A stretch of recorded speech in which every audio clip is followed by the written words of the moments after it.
اللاونج هو استراحة أو صالة بتقدر تستنى فيها الطيارة بتاعتك، وبيكون عندك كل حاجة: أكل، مشروبات سخنة وباردة، وحمام، وفي بعض الأوقات شاور روم كمان، وإنترنت، وكراسي للمساج. إحنا موجودين في مرحبا بريميوم لاونج، واللي بيعتبر أكتر لاونج في مطار القاهرة مميز بالنسبة ليا. خلونا نفرجكم على مستوى الأكل. حاليا إحنا في وقت الفطار، واللي بيقدموا فيه فول وفلافل كأكل شرقي يعني، وبيض سكرامبل وهوت دوج ومختلف أنواع الجبن والكرواسون وعصاير وأغلب أنواع الخضروات والفاكهة. خلونا نحضر طبق متنوع كده ونقعد ونجرب ونقول لكم مستوى الأكل عامل إيه. خلصنا وجينا هنا قاعدين مستنيين الطياره.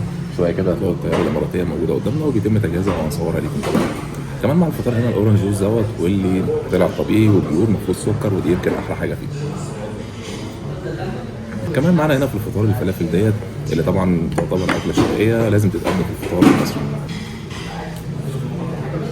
واكيد الهوت دوج دوت كان الطعم بتاعه مميز جدا جدا جدا. احنا هنا بنتكلم عن الفلافل اللي هي الجاهزه اللي هي بتاعت الشركات، بس طبعا مش وحشه قصاد ان انت قاعد هنا.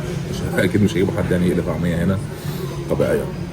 واحده كمان من اكثر الحاجات المميزه هنا هي الطماطم يكون عليها موتزاريلا دي. المره دي الفطار بيعتبر مميز جدا. السوسيس النهارده رائع رائع رائع جدا، غير خالص طبعا الانواع اللي هي بتتباع تحت اسامي شركات كتير يعني. طبعا دي مش اول مره نصور اللاونج ليكم. طبعا اللاونج اللي ما يعرفش مفترض ان كمان بيكون فيه حمام، في شاور كمان لو انت محتاج تخش تاخد دش، بحيث ان انت تبدا اليوم بتاعك من جديد. وطبعا زي ما قلنا لكم او زي ما انتم شايفين الاكل والشرب، لو وقت فطار هتلاقي هنا الفطار، ولو وقت غدا هتلاقي هنا الغدا. كمان هنا هتلاقوا انواع الجبن ديت واللي بتكون مميزه جدا، والرز بلبن اللي عليه صوص المانجا اللي قدامكم ده. اللاونج بشكل عام او صالات الانتظار بتكون موجوده في المرحله الاخيره بعد ما بتخلص طبعا كل الاجراءات بتاعت التفتيش وختم الباسبور.